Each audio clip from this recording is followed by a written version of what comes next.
Nous poursuivons notre lecture du Roi semeur d'Eugène Ionesco. La dernière fois, je vous avais dit que cette pièce était une façon sans doute d'exorciser sa peur face à la mort. Une tragicomédie.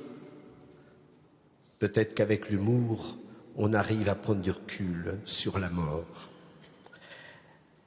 Et nous avons laissé la reine Marguerite.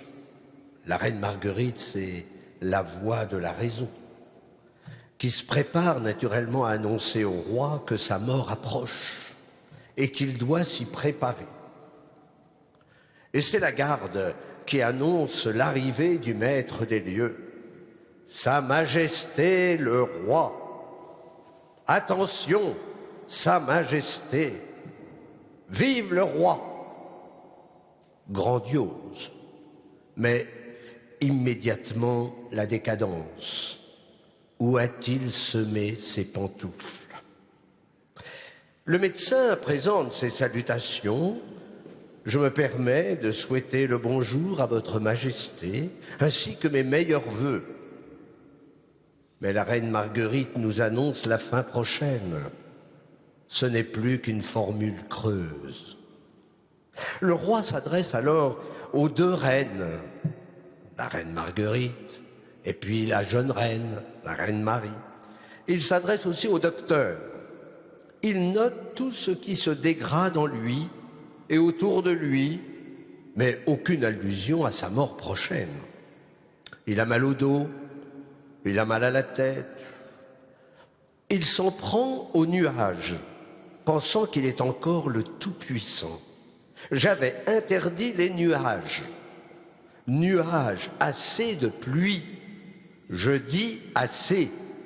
Assez de pluie. Je dis assez. Ah, tout de même, il recommence. Idiot de nuages. Il n'en finit plus, celui-là, avec ses gouttes à retardement. Est-ce déjà un signe de son délire ? Mais l'inquiétude est là. Le roi est inquiet. Et il relève l'expression de Marie. « Mon Dieu !» Mais pourquoi dit-elle « mon Dieu » ? Est-ce une simple expression ou un appel au Seigneur? Nous ne le saurons pas. Mais le roi a repris cette interpellation. Sait-il s'il va mourir? Joue-t-il la comédie? Souvent, le malade en fin de vie oscille entre le fait de désarmer face à la fin et d'être toujours dans l'espérance. S'agit-il de se laisser mourir, puisque c'est inévitable, ou de faire de notre mort un acte d'offrande qui récapitule tous les actes d'offrande? Me voici, Seigneur, je veux faire ta volonté. Marguerite, elle se lance. Sire, on doit vous annoncer que vous allez mourir. Et le roi de répondre, mais je le sais, bien sûr. Nous le savons tous. Vous me le rappellerez quand il sera temps. Quelle manie avez-vous, Marguerite, de m'entretenir de choses désagréables dès le lever du soleil? Et l'autorité médicale de confirmer, Majesté, la reine Marguerite dit la vérité. Vous allez mourir. Ionesco va jouer justement sur la question du temps, le plus tard possible. Vous m'ennuyez. Je mourrai, oui, je mourrai, dans 40 ans, dans 50 ans, dans 300 ans, plus tard, quand je voudrais, quand j'aurai le temps, quand je le désirerai. Le roi se croit encore maître du temps, de la vie et de la mort. Il refuse de voir la fin de son royaume à l'image de ce qu'il est en train de vivre. La dépossession de son royaume annonce sa propre dépossession. Et c'est alors que la reine Marguerite annonce l'heure de la mort. Tu vas mourir dans 1 heure et demie. Tu vas mourir à la fin du spectacle. Et le médecin d'ajouter, oui, sire, vous allez mourir. Vous n'aurez pas votre petit déjeuner demain matin. Pas de dîner ce soir non plus. D'ailleurs, le cuisinier a éteint le gaz. Il rend son tablier, il range pour l'éternité les nappes et les serviettes dans le placard. Là, nous sommes dans le ton de la tragédie. Rappelez-vous le prologue d'Antigone d'Anouilh qui annonçait la mort d'Antigone à la fin de la pièce. Et cette mort était irréversible. C'est le destin. Antigone ne peut pas s'en sortir.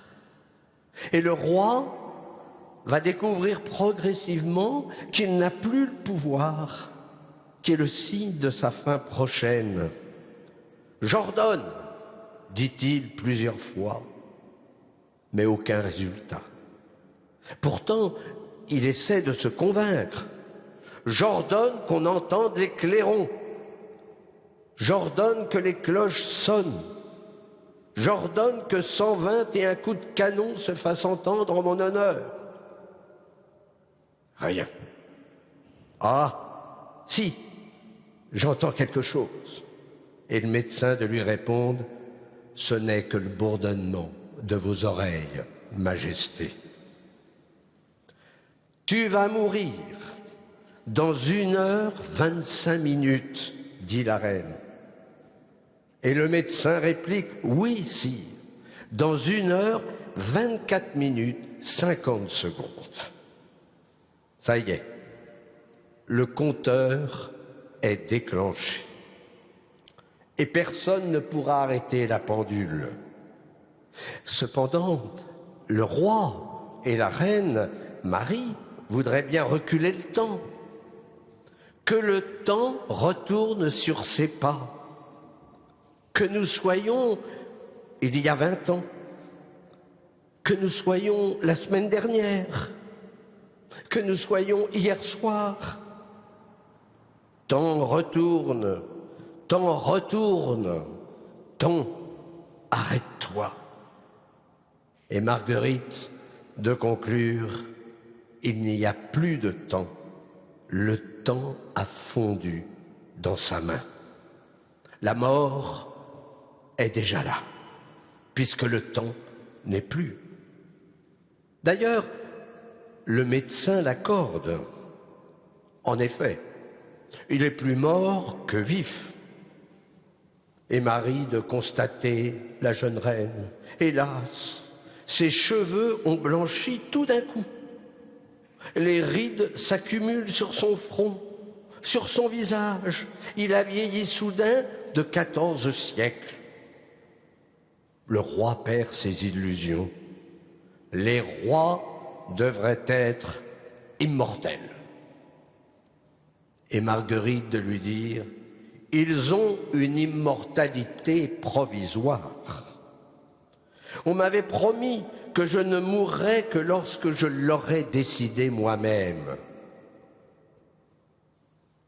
C'est parce qu'on pensait que tu déciderais plus tôt.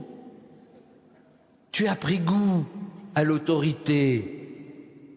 Il faut que tu te décides de force. Tu t'es enlisé dans la boue tiède des vivants. Eh bien maintenant, tu vas geler. L'auteur joue avec les contrastes.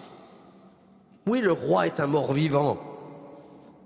Et Ionesco va nous faire entrer dans l'agonie, l'ultime combat où l'on s'accroche encore à la vie, où l'on ne tient plus à la vie que par un fil. Le drame du roi, c'est qu'il n'a jamais voulu regarder la mort en face. 1 heure bien remplie vaut mieux que des siècles et des siècles d'oubli et de négligence. 5 minutes suffisent. 10 secondes conscientes. On lui donne 1 heure, 60 minutes, 3600 secondes. Il a de la chance. Le médecin est là pour réconforter son patient. D'ailleurs, il n'est jamais trop tard pour réussir sa mort. Mais que signifie une telle expression, réussir sa mort? Vivre la mort comme une fatalité n'engage pas tout son être. Il faut bien mourir, voilà. Supprime en tout cas ma liberté. Est-ce que j'engage ma liberté dans ma mort? Or pour nous, chrétiens, la mort est un passage, c'est-à-dire une Pâque, qui est l'ultime moment où l'on offre sa liberté au Seigneur. Me voici, Seigneur. Si la mort est un retour au néant, un repli sur soi, alors qu'importe si je me laisse mourir, puisqu'on est dans la tragédie. C'est une fatalité, c'est le fatum romain. Voilà, il faut bien mourir, c'est tragique. En revanche, si notre Pâque, si notre mort est une rencontre avec le Seigneur, alors nous allons vivre notre mort autrement. Parce que la mort, elle appartient à la vie. On a découvert ça avec la pandémie. Mais on n'avait pas besoin de la pandémie pour le savoir. Elle n'est pas uniquement un aboutissement, la mort. Alors comment préparer cette rencontre? Oh, point n'est besoin d'avoir une tête de mort sur son bureau. Point n'est besoin non plus d'y penser tous les jours. En revanche, nous pouvons très bien vivre nos messes, nos Eucharisties, comme une offrande au Père, avec ce désir de voir sa face. La mort, elle récapitule toutes les Eucharisties. Et depuis le Vendredi Saint, pour nous, chrétiens, la mort est devenue une consécration, une ouverture à la vie. Alors nous comprenons pourquoi la mort exige ce don de notre liberté. Revenons au roi qui se meurt. Je suis comme un écolier qui se présente à l'examen sans avoir fait ses devoirs, sans avoir préparé sa leçon. La reine de l'encourager en lui disant « Tu passeras l'examen ». Il n'y a pas de redoublant. C'est réconfortant. Sans doute parce qu'on ne meurt qu'une fois. J'allais dire Dieu merci. Ou parce qu'on est tous reçus. Je le crois. Le roi souhaite alors qu'on annonce à son peuple qu'il entre en agonie. Le devoir de votre majesté est de mourir dignement, dit le médecin. Mais le roi est saisi par la peur. Ce sont des cris, des gémissements. Une nouvelle fois, il espère échapper à la mort. Dites-moi que ce n'est pas vrai. C'est un cauchemar. Il y a peut-être une chance sur 10, une chance sur 1000. Je gagnais souvent à la loterie. Mais la mort n'est pas un jeu de hasard. Le roi a tous les signes d'un agonisant qui se paralyse progressivement de manière irrémédiable. La vie a-t-elle un sens si elle s'achève toujours par la mort? Pourquoi suis-je né si ce n'était pas pour toujours? Maudits parents, quelle drôle d'idée, quelle bonne blague! Je suis venu au monde il y a 5 minutes. Je suis marié il y a 3 minutes. Eh oui, le temps passe si vite. Pas eu le temps de dire ouf. Je n'ai pas eu le temps de connaître la vie. Mais la reine, qui voit les minutes défiler, lui rappelle qu'il n'a jamais voulu réfléchir à sa mort.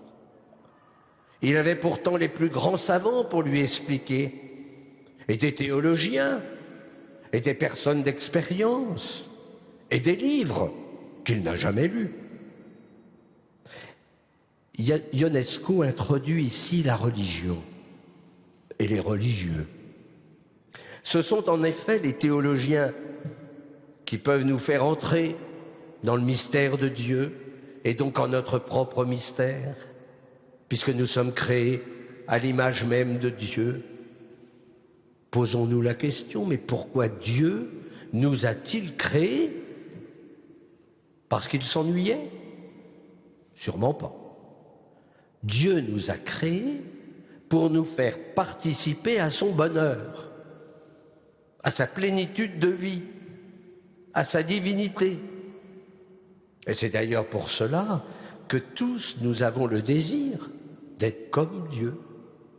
Non pas prendre sa place, mais connaître l'immortalité comme Dieu. Et nous participons dès maintenant à la divinité. C'est donc que nous sommes, vous êtes immortels. D'ailleurs, vous êtes déjà mort. Ça, vous ne le saviez pas. Eh bien, vous avez bien fait de venir. Eh oui, par le baptême, vous avez été plongé avec le Christ dans sa mort. Et donc, vous êtes des ressuscités. On voit bien dans la liturgie, on ne le fait pas chez nous, mais dans la liturgie orthodoxe, où on plonge le bébé, parce qu'il va passer 3 jours au tombeau, et, j'allais dire, oui, on essaie de le faire sauter un peu, mais il faut avoir la force de le récupérer pour dire, mais voilà, il est ressuscité. Donc vous êtes des ressuscités. Ah oui, mais c'est pas si simple. Plongés dans le Christ, nous ressusciterons. Alors, ce que je voulais vous dire, c'est pour vous encourager, le plus dur est fait. Voilà. Si vous aviez peur de la mort, c'est plus la peine, vous n'avez plus avoir peur de la mort. Nous avons les grâces nécessaires pour traverser le ravin de la mort. Mais le roi, lui, ne veut rien entendre. Et c'est alors le temps de voir défiler son passé, les moments glorieux. Majesté, vous avez fait 180 fois la guerre. À la tête de nos armées, vous avez participé à 2000 batailles. D'abord sur un cheval blanc, avec un panache rouge et blanc, très voyant. Et vous n'avez pas eu peur. Ensuite, quand vous avez modernisé l'armée, debout sur un tank ou sur l'aile de l'avion de chasse en tête de la formation, pauvre roi, ridiculisé. Mais il y a aussi les moments moins glorieux. Tu as fait massacrer nos parents, les frères rivaux, nos cousins, nos arrière-petits-cousins, leurs familles, leurs amis, leur bétail. Et le médecin ajouta avec humour, Sa Majesté disait que de toute façon, ils allaient mourir un jour. C'était déjà le temps du jugement. Le roi imagine alors son royaume après sa mort. Tout est centré sur lui. Une façon de vivre l'immortalité, tout comme les grands de ce monde qui laissent une œuvre pour perpétuer leur nom. Ah, qu'on se souvienne de moi, que l'on perpétue ma mémoire dans tous les manuels d'histoire, que tout le monde connaisse ma vie par cœur, que les écoliers et les savants n'aient pas d'autre sujet d'étude que moi, mon royaume, mes exploits. Là, nous sommes dans l'extravagance de la comédie au cœur de la tragédie. Et la religion revient au milieu de son délire.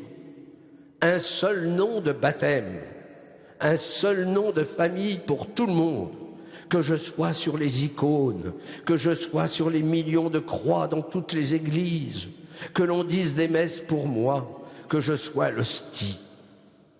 Le roi tout simplement se canonise en voulant être représenté sur les icônes. Il s'identifie au Christ crucifié. Il veut même être hostie, c'est-à-dire offrande à Dieu le Père. N'oublions pas que Ionesco était orthodoxe. Et je peux témoigner qu'à la fin de sa vie, il avait demandé à un pauvre prêtre catholique pour l'aider à vivre sa Pâque.